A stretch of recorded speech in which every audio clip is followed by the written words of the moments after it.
Hello friends, எல்லாருக்கும் வணக்கம். நாம் இன்றைக்கி நம்ம அறுசுவை அமுதில் இந்த 5 ரூபா மசாலா அட்டையை வச்சுக்கிட்டு பிரியாணி மசாலா, அதுவும் சூப்பரான டேஸ்ட்டில் எப்படி செய்யலாங்கிறத பார்ப்போம்.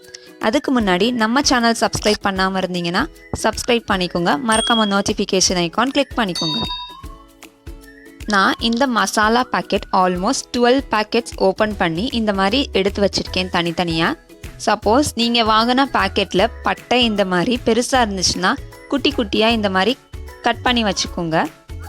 அதே மாதிரி பிரியாணி எல்லாம் நல்லா பெருசாக இருந்துச்சுன்னா இதையும் நல்லா குட்டி குட்டியாக கட் பண்ணி ரெடியாக வச்சுக்கோங்க. இந்த ஐட்டம்ஸ் எல்லாமே ஆல்மோஸ்ட் 12 பேக்கெட்டோட மசாலா ஐட்டம்ஸ் ஃப்ரெண்ட்ஸ். வாங்க பிரியாணி மசாலா எப்படி செய்யலாங்கிறத பார்ப்போம். ஃபர்ஸ்ட் ஒரு பேன் எடுத்துக்கோங்க. பேன் நல்லா சூடானதுக்கு அப்புறமா கிராம்பு சேர்த்துக்கிறோம். ஒரு பேக்கெட்டில் 1லேருந்து 2 கிராம்பு வரைக்கும் இருக்கும். நான் கிட்டத்தட்ட 12 பேக்கெட்ஸ், அதாவது ஒரு டசன் கட் பண்ணி வச்சுருக்கேன். ஸோ எனக்கு 15 to 20 கிராம்பு இருக்குது.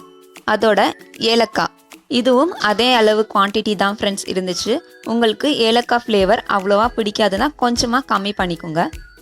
அடுத்ததாக கல்பாசி சேர்த்துக்கிறோம். நான் எதுவுமே எக்ஸ்ட்ரா சேர்க்கலை. அந்த 12 பேக்கெட்டில் எவ்வளோ இருந்துச்சோ அதே குவான்டிட்டி தான் எடுத்திருக்கேன் ஃப்ரெண்ட்ஸ். அடுத்ததாக அன்னாசிப்பூ எடுத்துக்கிறோம். அடுத்ததாக பெருஞ்சீரகம் சேர்த்துக்கிறோம். பிரியாணி மசாலாவில் பெருஞ்சீரகம் நிறையா இருந்தால் தான் சூப்பராக இருக்கும். இது நமக்கு கிட்டத்தட்ட 8 ஸ்பூன் அளவுக்கு இருந்துச்சு. எக்ஸ்ட்ரா 3 ஸ்பூன் அளவுக்கு சேர்த்துக்கிறோம். அடுத்ததாக கசகசா சேர்த்துக்கிறோம். கிட்டத்தட்ட 3 to 4 ஸ்பூன் அளவுக்கு கசகசா இருந்துச்சு. ஆனால் இவ்வளோ நமக்கு தேவைப்படாது. 1 ஸ்பூன் இருந்தாலே போதும்.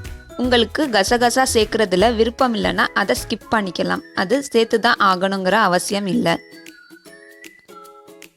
இது எல்லாமே சேர்த்து மிக்ஸ் பண்ணி விட்டுக்கோங்க. அடுத்ததாக நாம் எடுத்து வச்சுருக்கிற, அதாவது குட்டி குட்டியாக கட் பண்ணி வச்சுருக்கிற பட்டை சேர்த்துக்கிறோம். எல்லா மசாலாஸும் சேர்த்து நல்லா மிக்ஸ் பண்ணி விட்டுருங்க. மீடியம் ஃப்ளேம்லேயே வச்சுக்கோங்க. ஹை ஃப்ளேமில் வச்சிங்கன்னா எல்லாமே ஒரே அளவுக்கு ஹீட் ஆகாது. ஸோ மீடியம் ஃப்ளேமில் வச்சுட்டு மிக்ஸ் பண்ணுறப்ப பட்டை, கிராம்பு, அன்னாச்சிப்பூ எல்லாமே ஹீட் ஆகிறதுக்கு கரெக்டாக இருக்கும். 5 நிமிஷத்துலேருந்து 8 நிமிஷம் வரைக்கும் இந்த மாதிரி ஃப்ரை பண்ணாலே போதும். சப்போஸ் ஹை ஃப்ளேமில் வச்சுட்டு ஃப்ரை பண்ணிங்கன்னா கசகசா சேர்த்துருக்கிறதுனால டக்குன்னு கருகிறதுக்கான சான்சஸ் இருக்குது.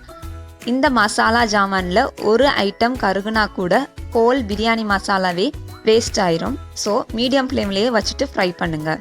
இதில் விருப்பம் இருக்கிறவங்க காஷ்மீர் மிளகாய் சேர்த்துக்கலாம். நான் இதில் சேர்க்கலை. இதுக்கு பதிலாக பிரியாணி செய்கிறப்ப நான் 1 ஸ்பூன் அளவுக்கு மிளகாய்த்தூள் சேர்த்துக்குவேன். இந்த ஐட்டம்ஸ் எல்லாமே நல்லா சூடானதுக்கு அப்புறமா ஒரு சூப்பரான ஸ்மெல் வருங்க. அப்படி வந்துருச்சுனாலே நீங்கள் ஸ்டவ் ஆஃப் பண்ணிடலாம். இதை அப்படியே ஒரு 10 நிமிஷம் ஆற வச்சுடுங்க. அடுத்ததாக நாம் கட் பண்ணி வச்சுருக்கிற பிரியாணி இலை எல்லாமே எடுத்துக்கிறோம். பிரியாணி இலை அப்படியே ஃபுல்லாக போட்டோம்னா ஃப்ரை ஆகிறதுக்கு லேட் ஆகும்.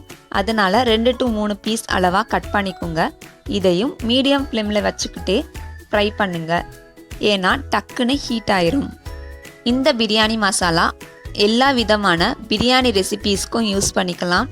குஸ்கா அண்ட் தக்காளி சாதத்துலேயும் நாம் 1 ஸ்பூன் அளவுக்கு யூஸ் பண்ணிக்கலாம்.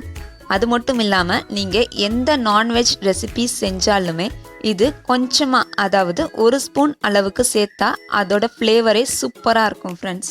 பிரியாணியில் நல்லா ஹீட் ஆனதுக்கு அப்புறமா, அதாவது இந்த மாதிரி லைட் ப்ரௌன் ஷேடுக்கு மாறும். அப்படி மாறிடுச்சுன்னா இதையும் ஆற விட்டுருங்க. மசாலாஸ் எல்லாமே ஒரு 10 நிமிஷம் ஆற வைங்க. பிரியாணி இலை பாருங்கள், இந்த மாதிரி நம்ம உடைச்சோன்னா டக்குன்னு உடையணும். அப்போ தான் கரெக்டாக ஃப்ரை ஆகிருக்குன்னு அர்த்தம். இப்போ பாருங்கள், நான் ஃப்ரை பண்ணாத இலை எடுத்து காமிக்கிறேன். உடைச்சி பார்க்குறேன், உடையவே இல்லை. அது ஜஸ்ட் மடங்குது. ஸோ உடையிற அளவுக்கு ஃப்ரை பண்ணி வச்சுக்கோங்க. அடுத்ததாக நாம் இதை எல்லாமே அரைச்சி வச்சுக்க போகிறோம். ஃபர்ஸ்ட் பிரியாணி இலை மட்டுமே சேர்த்து அரைச்சிக்கிறோம். இந்த மாதிரி 70% நல்லா கிரைண்ட் பண்ணதுக்கு அப்புறமா மிச்சம் இருக்கிற எல்லா மசாலாஸும் சேர்த்து அரைச்சிக்கிறோம். பிரியாணி இலையோடையே இந்த மசாலாஸும் சேர்த்து நல்லா மிக்சியில் அரைச்சி வச்சுக்கோங்க. இவ்வளோ நைஸாக வேணாம், இன்னும் கொஞ்சம் நரனே எனக்கு இருக்கட்டும்னா அது உங்களோட விருப்பம். உங்களுக்கு எந்த அளவுக்கு பவுடர் வேணுமோ அந்த அளவுக்கு நீங்கள் அரைச்சி வச்சுக்கலாம். அவ்வளோதான் ஃப்ரெண்ட்ஸ், சூப்பரான பிரியாணி மசாலா வீட்டிலேயே, அதுவும் இந்த 8 பொருள் வச்சு ரெடி பண்ணிட்டோம். நீங்களும் இந்த மாதிரி மசாலா செஞ்சு பிரியாணி செஞ்சு பாருங்கள், அவ்வளோ சூப்பராக இருக்கும். இதை நம்ம ஒரு பாக்ஸ் இல்லைனா ஏர்டைட் கண்டெய்னரில் ஸ்டோர் பண்ணிக்கிட்டோன்னா 6 மாதத்துலேருந்து 8 மாதம் வரைக்கும் சூப்பராக இருக்கும். இந்த வீடியோ உங்களுக்கு பிடிச்சிருந்தா லைக் பண்ணுங்கள், ஷேர் பண்ணுங்கள், சப்ஸ்கிரைப் பண்ணுங்கள். Thank you friends.